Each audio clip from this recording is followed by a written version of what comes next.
நிறைய நோய்களுக்கு ஆரம்ப கட்டமாக கல்லீரல் பாதிக்கப்படுறது தான் முதல் கட்ட அறிகுறியாக இருக்குது. ரொம்ப நேரம் பசிக்க விட்டோ இல்லை ரொம்ப அதிகமான அளவில் உணவு எடுத்துக்கிறது, இந்த ரெண்டு விஷயத்தையுமே நம்ம அவாய்ட் பண்ணலாம்.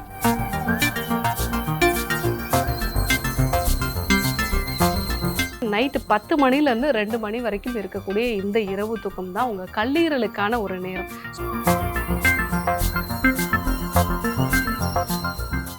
அன்பான வணக்கங்கள். நான் ஸ்ரீவர்மா மருத்துவமனையின் மகளிர் சிறப்பு மருத்துவர் ஜெயரூபா. இந்த நாள் இனிய நாளாகவே என்னுடைய மனமார்ந்த வாழ்த்துக்களும் பிரார்த்தனைகளும். இந்தியர்களில் 38% பேருக்கு ஃபேட்டி லிவர் அப்படிங்கிற ஒரு பிரச்சனை இருக்குது. இந்த ஃபேட்டி லிவர் அப்படிங்கிறது கல்லீரல் சார்ந்த ஒரு பிரச்சனை மட்டும் கிடையாது.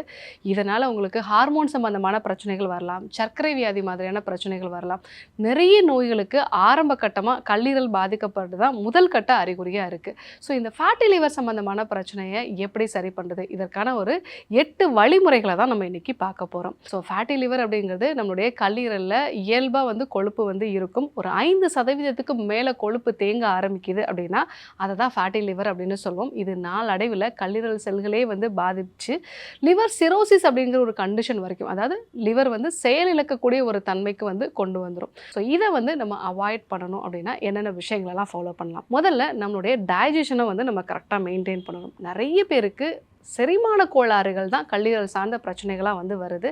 ஸோ ஏன்னா கல்லீரலில் கழிவுகளை வெளியேற்றக்கூடிய விஷயம் நடக்குது. அதே மாதிரி பித்த நீர் சுரக்கிறது கல்லீரலில் தான். நமக்கு செரிமானம் சரியாக இல்லை அப்படின்னா இது எல்லாமே பாதிக்கப்படுது. அப்போது செரிமானத்தை ஆரோக்கியமாக வச்சுக்கணும் அப்படின்னா ஃபேட்டி லிவர் பிரச்சனை இருக்கவங்க எல்லாமே வெதுவெதுப்பான வெந்நீர் குடிக்கிறது நல்லது. அதே மாதிரி உங்களுடைய உணவை கரெக்டான டைமில் எடுத்துக்கிறது நல்லது. ரொம்ப நேரம் பசிக்க விட்டோ இல்லை ரொம்ப அதிகமான அளவில் உணவு எடுத்துக்கிறது, இந்த ரெண்டு விஷயத்தையுமே நம்ம அவாய்ட் பண்ணலாம். அதே மாதிரி இரவு உணவை ரொம்ப சீக்கிரமாகவே முடிச்சிடுங்க. இரவு ஒரு 7 மணிக்கெல்லாம் உங்களுடைய உணவை முடிச்சிடுறது நல்லது.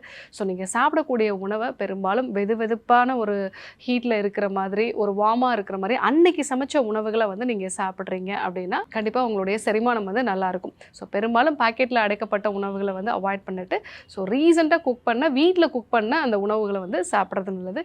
ஸோ இது செரிமான சக்தியை இம்ப்ரூவ் பண்ணும். அதே மாதிரி உங்களுடைய உணவில் நீங்கள் சீரகம், சோம்பு, வெந்தயம் இந்த மாதிரியான விஷயங்களே நீங்கள் ஃபாலோ பண்ணீங்க அப்படின்னா செரிமானம் உங்களுக்கு நல்லா இம்ப்ரூவ் ஆகும். ஸோ முதல்ல உங்களுடைய செரிமானத்தை நீங்கள் கரெக்டாக மெயின்டைன் பண்ண வேண்டியது அவசியம். ஸோ ரெண்டாவது, இந்த செரிமானம் சரியாக இல்லை அப்படின்னா உங்கள் உடம்புல கழிவுகள் தேங்க ஆரம்பிக்கும். ஸோ இந்த கழிவுகளை வெளியேற்றுறது தான் கல்லீரலுக்கு நம்ம பண்ண வேண்டிய மிக முக்கியமான ஹெல்ப். ஏன்னா கல்லீரல் டீடாக்சிஃபிகேஷன் தான் அதனுடைய மெயினான ஒர்க். ஸோ நீங்கள் இந்த கழிவுகளை வெளியேற்றதுக்கு நிறைய ப்ராசஸ் இருக்குது.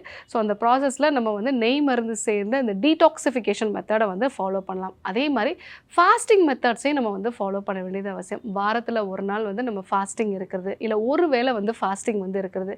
ஸோ ஒரு வேளை மட்டும் நம்ம பழங்கள் மட்டும் சாப்பிட்டுட்டு இருக்கிறது, இந்த மாதிரி நம்ம ஃபாலோ பண்ணோம் அப்படின்னா நமக்கு இந்த உடம்புல இருக்கக்கூடிய கழிவுகள் வெளியாகும். ஸோ முதல்ல செரிமானத்தை நம்ம முறைப்படுத்தணும். ரெண்டாவது, உடம்புல தேங்கக்கூடிய கழிவுகளை நம்ம வெளியேற்றணும்.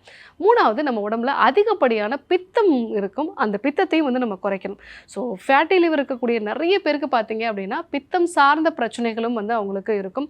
ஸோ உடம்பு ஹீட் அதிகமாக இருக்கிறது, செரிமானம் சரியில்லாமல் இருக்கிறது, ஸோ வயிறு எப்பவுமே உப்புசமாக இருக்கிறது, இன்ஃப்ளமேஷனுக்கான எல்லா அறிகுறிகளும் இருக்கும், ஸ்கின் சார்ந்த பிரச்சனைகளும் இருக்கும். ஸோ அதனால தான் யாருக்கெல்லாம் கல்லீரல் பாதிக்கப்படுதோ அவங்களுக்கு தோல் சார்ந்த பிரச்சனைகள், அலர்ஜி சம்பந்தமான பிரச்சனைகள், இல்லை ஸ்கின்ல ஏதாவது ஒரு இன்ஃபெக்ஷன் இருக்கிறது, இந்த மாதிரியான பிரச்சனைகள் கூடுதலாகவே இருக்கும். ஸோ அப்போது பித்தத்தை குறைக்கிறதுக்கு எண்ணெய் தேய்ச்சி குளிக்கிறத முறைப்படுத்த வேண்டியது அவசியம். உடம்பை நல்லா கூலாக வச்சுக்கிற மாதிரியான உணவுப் பொருட்களை நம்ம எடுத்துக்கிறது நல்லது. ஸோ அந்த மாதிரியான உணவுப் பொருட்கள் எல்லாமே உங்களுக்கு பித்தத்தை முறைப்படுத்துறதுக்கு ரொம்பவே யூஸ்ஃபுல்லாக இருக்கும். ஸோ நைட்டில் தூங்க போகிறதுக்கு முன்னாடி கால்களில் எண்ணெய் தேய்ச்சிட்டு அதுக்கப்புறமா தூங்க போகிறது நல்லது. இதுவும் பித்தத்தை குறைக்கிறதுக்கு ரொம்பவே யூஸ்ஃபுல்லாக இருக்கும். ஸோ மிளகு, இஞ்சி, எலுமிச்சை இது எல்லாமே பித்தத்தை குறைக்கும். இதை நம்ம எப்படியாவது உணவில் நம்ம சேர்த்துக்கிறது நல்லது. நைட்டில் சீக்கிரமாக தூங்குறத நம்ம ஃபாலோ பண்ணணும். இதுவும் பித்தத்தை குறைக்கும். பித்தத்தை குறைக்கக்கூடிய சிகிச்சை சிகிச்சை முறைகளும் ஃபேட்டி லிவர் இருக்கிறவங்க கண்டிப்பாக ஃபாலோ பண்ண வேண்டியது அவசியம். 4வதா சரியான இரவு தூக்கம். அதுவும் முக்கியமாக பார்த்தீங்கன்னா நைட்டு 10 மணிலேருந்து 2 மணி வரைக்கும் இருக்கக்கூடிய இந்த இரவு தூக்கம் தான் உங்கள் கல்லீரலுக்கான ஒரு நேரம். ஸோ கல்லீரல் வந்து தன்னை புதுப்பிச்சுக்கிறதுக்கான ஒரு டைம். இந்த டைமில் வந்து நம்ம தூக்கம் கரெக்டாக இருக்க வேண்டியது அவசியம். நிறைய பேர் இந்த டைமில் தான் நம்ம வந்து வேலை செஞ்சிட்ருப்பாங்க. அதை கொஞ்சம் அவாய்ட் பண்ணிட்டீங்க அப்படின்னா ஃபேட்டி லிவர் சம்மந்தமான பிரச்சனைகள் வராமல் தடுக்கலாம். 5வது சில வகையான யோக பயிற்சிகளை வந்து ஃபாலோ பண்ண வேண்டியது அவசியம். யோக பயிற்சிகளை பொறுத்த வரைக்கும் சூரிய நமஸ்கார பயிற்சி, அதே மாதிரி புஜங்காசனம், இந்த மாதிரியான பயிற்சிகள் இது எல்லாமே உங்களுக்கு ஃபேட்டி லிவர் மாதிரியான பிரச்சனைகளை வந்து சரி செய்கிறதுக்கு நீங்கள் ஃபாலோ பண்ணலாம். 7வதாக நம்ம ஒரு விளக்கெண்ணெய் சேர்ந்த பேக் மாதிரி வந்து போட்டுக்கிறது. ஸோ நம்ம கல்லீரல் இருக்கக்கூடிய வலது பக்கத்தில் மேல் வயிற்றில் கொஞ்சம் விளக்கெண்ணெய் சேர்ந்து ஒரு மசாஜ் மாதிரி வந்து பண்ணிவிட்டு நம்ம ஒரு டர்க்கி டவலை தண்ணியில் நனைச்சிட்டு சூடான ஒரு தண்ணியில் நனைச்சிட்டு அதை பிழிஞ்சிட்டு நம்மளுடைய மேல் வயிற்றில் வந்து ஒரு பேக் மாதிரி வந்து நம்ம கட்டி வச்சுக்கணும். ஸோ இது வந்து ஒரு 20 மினிட்ஸ் to 30 மினிட்ஸ் வந்து நம்ம ஃபாலோ பண்ணலாம். இந்த மாதிரி ஃபாலோ பண்ணும்போது நம்ம கல்லீரலுக்கான ரத்த ஓட்டம் வந்து அதிகரிக்கும். ஸோ அதன் மூலமாக கழிவுகள் வெளியேறதுக்கும் வந்து இது ரொம்ப யூஸ்ஃபுல்லாக இருக்கும். இந்த ஒரு மெத்தடை நம்ம வந்து ஃபாலோ பண்ணலாம். 8வதாக நம்ம சாப்பிடக்கூடிய உணவுகளில் நம்ம ஃபேட்டி லிவர் வந்துச்சுன்னா நம்ம முழுவதுமாக எண்ணெய் உணவுகளை தவிர்க்கணும் அப்படின்னு சொல்லி நிறைய பேர் வந்து நினச்சிட்ருக்காங்க. அப்படி கிடையாது. எண்ணெயில் பொரிச்ச உணவுகளை தான் வந்து நம்ம தவிர்க்கணும். நம்ம நெய் வந்து எடுத்துக்கலாம். அதே மாதிரி வந்து ஆரோக்கியமான எண்ணெய் வகைகளை வந்து அளவாக வந்து நம்ம எடுத்துக்கலாம். முக்கியமாக தேங்காய் எண்ணெய், அதே மாதிரி நெய், இது ரெண்டுமே வந்து நம்ம பயன்படுத்தலாம். ஸோ காலையில் வெறும் வயிற்றில் ஒரு 1/2 டீஸ்பூன் அளவுக்கு நெய் வந்து உருக்கி நம்ம வந்து எடுத்துக்கிறது நல்லது. ஸோ நீங்கள் சாப்பிடக்கூடிய உணவுகளில் பார்லி வந்து நம்ம சேர்த்துக்கலாம். திரிஃபலா சூர்ணம் வந்து நம்ம அடிக்கடி உணவில் வந்து சேர்த்துக்கலாம். இதே போல் வந்து பப்பாளி, நெல்லிக்காய், இந்த மாதிரியான உணவுப் பொருட்கள்லாம் வந்து நம்ம அடிக்கடி சேர்த்துக்கிட்டோம் அப்படின்னா நமக்கு இந்த கல்லீரல் சார்ந்த பிரச்சனைகள் வந்து வராது. ஸோ மூலிகைகளை பொறுத்த வரைக்கும் கீழா நெல்லி, கடுகு ரோகிணி, நெல்லிக்காய், இந்த மாதிரியான மூலிகைகள்லாம் வந்து நம்ம சேர்த்துக்கலாம். இதெல்லாம் சேர்ந்த எக்குத் கேர் கேப்சூல்ஸை நம்ம வந்து பயன்படுத்தும் போது ஃபேட்டி லிவர் மாதிரியான பிரச்சனைகள் வராமல் வந்து தடுத்துக்கலாம். ஸோ இந்த 8 மெத்தட்ஸை நீங்கள் வந்து ஃபாலோ பண்ணும்போது ஃபேட்டி லிவரை ரிவர்ஸ் பண்ணிக்கலாம்.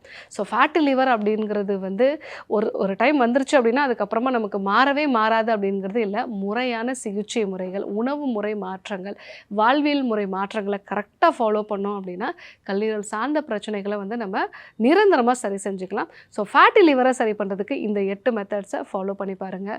யாருக்கெல்லாம் ஃபேட்டி லிவர் சம்மந்தமான பிரச்சனைகள் இருக்கோ அவங்களுக்கும் இந்த விஷயங்களை வந்து சொல்லுங்கள். இதே போன்று ஒரு நல்ல தகவலோடு உங்களை சந்திக்கிறேன். நன்றி, வணக்கம். Dr. Srivarma's Magicare, his wellness for her happiness. Sreevarma ஆயுர்வேத மருத்துவமனையின் வெல்னஸ் குருஜி அவர்களை பிப்ரவரி 3ஆம் வாரம் 16ஆம் தேதி திங்கட்கிழமை கோடம்பாக்கத்தில் காலை 6 மணி முதல் இரவு 9 மணி வரையிலும், 17ஆம் தேதி செவ்வாய்க்கிழமை திருவள்ளூரில் காலை 6 மணி முதல் மதியம் 2 மணி வரையிலும், 18ஆம் தேதி புதன்கிழமை மதுரையில் காலை 10 மணி முதல் மாலை 4 மணி வரையிலும், 19ஆம் தேதி வியாழக்கிழமை நாகர்கோவிலில் காலை 7 மணி முதல் மாலை 4 மணி வரையிலும், 20ஆம் தேதி வெள்ளிக்கிழமை திருநெல்வேலியில் காலை 7 மணி முதல் மாலை 4 மணி வரையிலும், 21ஆம் தேதி சனிக்கிழமை மதுரையில் காலை 6 மணி முதல் மாலை 6 மணி வரையிலும் நேரில் சந்தித்து மருத்துவ ஆலோசனை மற்றும் ஆசி பெற தொடர்பு கொள்ள வேண்டிய தொலைபேசி எண்கள் 9500946634.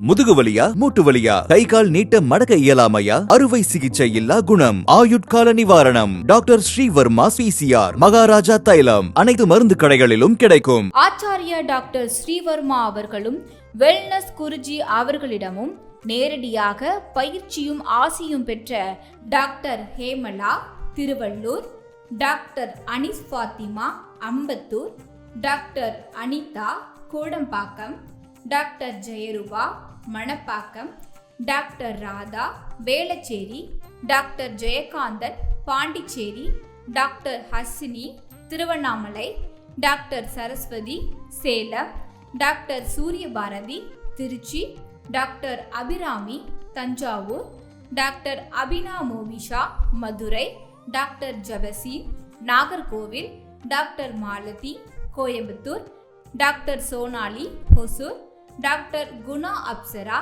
Bangalore, doctor Navneeth Hyderabad, doctor Sithanar Mumbai. அனைத்து நோய்களுக்குமான குணம், ஆரோக்கியம் தரும் மருத்துவர்கள் டாக்டர் ஸ்ரீவர்மாஸ்.